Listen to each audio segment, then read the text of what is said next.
Not quite one sword to rule them all. This is Sega Masters.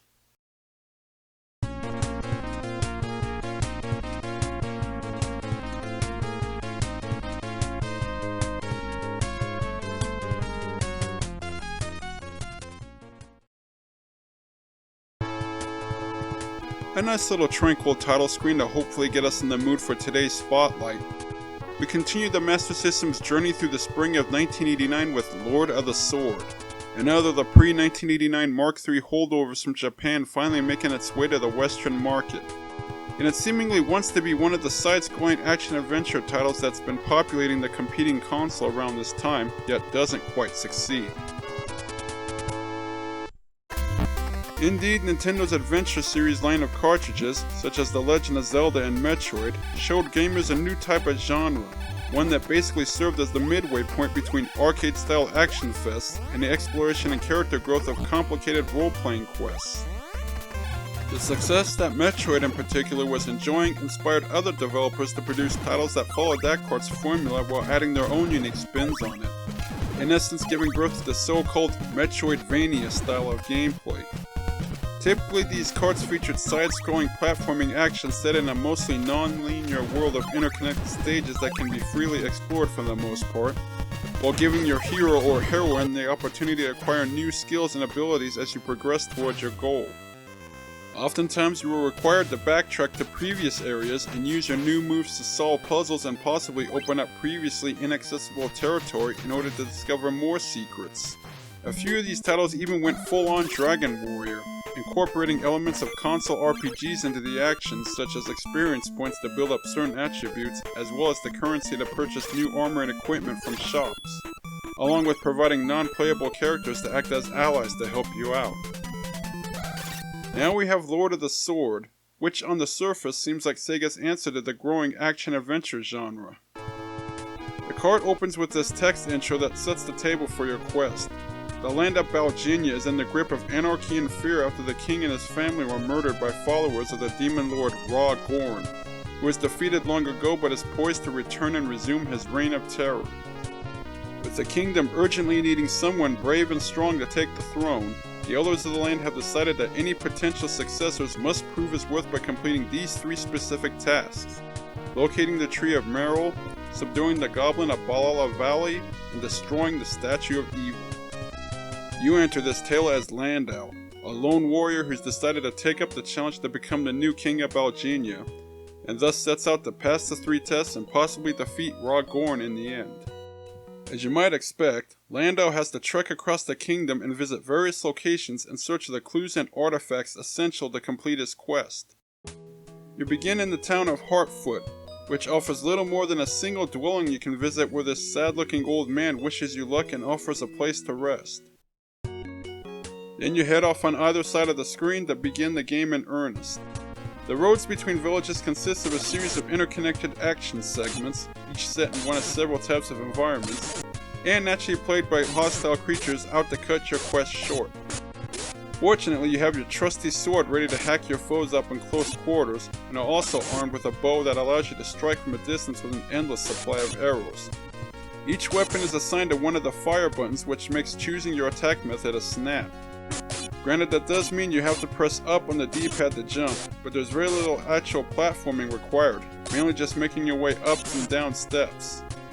And the controls are mostly intuitive, even if Landau's movements can be a tad stiff at times. The colorful visuals do give a nice first impression with large, detailed sprites that have decent animation, and some of the creatures you face in the course of your travels actually have cool designs, such as the floating eyeballs you'll see in a moment. The backgrounds are nothing special but do their job and even sport a nice bit of parallax scrolling in a few places. That's more than we can say about the soundtrack. Only a couple of looping tunes are available to accompany the action, yet they add nothing to the atmosphere and can get on your nerves after a short time. Plus your ears will take a beating from the piercing sound effects. Unfortunately, it won't be long before you discover how Lord of the Sword is actually lacking most of the features and depth that made the games it's trying to emulate so special. Eventually you'll reach one of the villages that offer a respite from the fighting, however don't expect a bustling city full of buildings or shops to visit or townspeople milling about to interact with, like in other quests. All you basically do in each of this cart's towns is enter the one building you can visit and converse with its sole inhabitant, who may give you an important item or a possible clue to the next step of your mission. Oddly enough, it's often necessary to converse with them multiple times to glean all the information they offer, not to mention some of your vitality is restored each time you speak with them, and this is the only way to regain your health during the game. Then you continue on your merry way, though you'll often come to forks in the road that offer you a choice of which path to head down. While the townsfolk try to point you in the right direction with their advice, the cart does very little to actually lead you to where your next destination actually lies. And with all the branching paths, it can be easy to end up lost with nowhere to gather your bearings. Pushing the pause button on the console while you're in a town brings up this useless in-game map that fails to show where you actually are, nor does it identify any paths or landmarks. The gameplay itself fails to excite as each action sequence unfolds in almost identical fashion other than a few slight changes between them, with a different scenery acting as mere window dressing. And all you do is march from point A to point B while carving up the baddies that get in your way.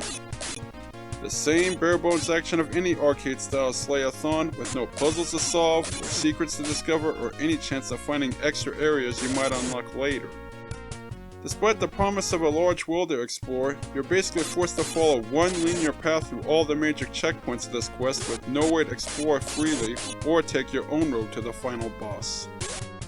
Actually surviving to the end of each area can be a challenge in itself, as Landau's large size makes it difficult to avoid taking damage from all the creepies running and flying around him.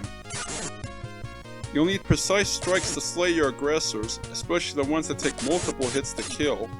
But of course the smaller baddies have no trouble avoiding your swipes, and the questionable hit detection doesn't help either. Your quest does involve conquering a few bosses in certain locations, hoping to obtain essential artifacts.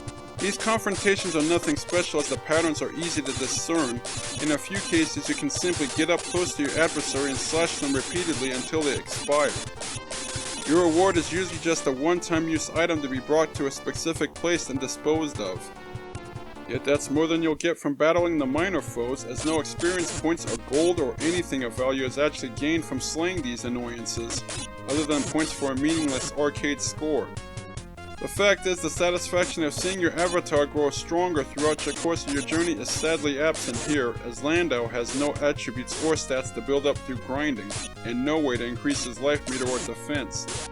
Nor does he acquire any new skills or abilities like other action-adventure heroes.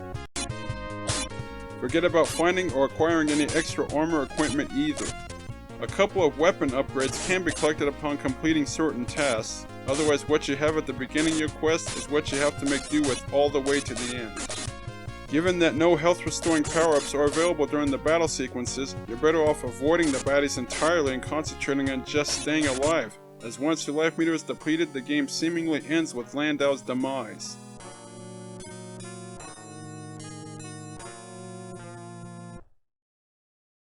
Fortunately, you are granted 10 continues, which starts you back at the segment you perished at with everything intact.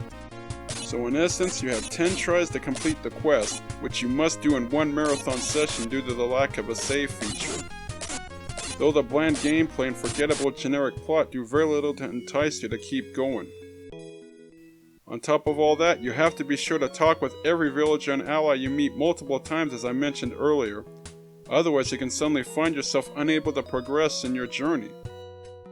As it turns out, certain paths and even bosses won't actually appear unless that person utters the seemingly magic phrase that somehow opens the way forward for you. So you have to constantly re-enter the building any random number of times, hoping to finally trigger the flag. Notice how this guy finally mentions his daughter being abducted by pirates after I bugged him about 5 times, and as a result I'm now allowed to continue to the right. Having your progress halted because you didn't chat with some guy enough times only adds more unnecessary frustration to the action. In conclusion, Lord of the Sword is another somewhat disappointing effort from Sega that teases you with its potential but never fulfills it due to its many flaws and shortcomings. Despite clearly being billed as an adventure role-playing title on the box, all you'll find here is boring vanilla hack and slash gameplay that manages to be frustrating and repetitive at the same time, and leaves you feeling that this cart could have been something special with more effort put into it. There's no need for adventurers to check this card out, as it offers nothing that isn't done better in other similar titles. Plus, the Master System will see much better Metroid-vanias down the road. Lord of the Sword won't be King of the Hill anytime soon.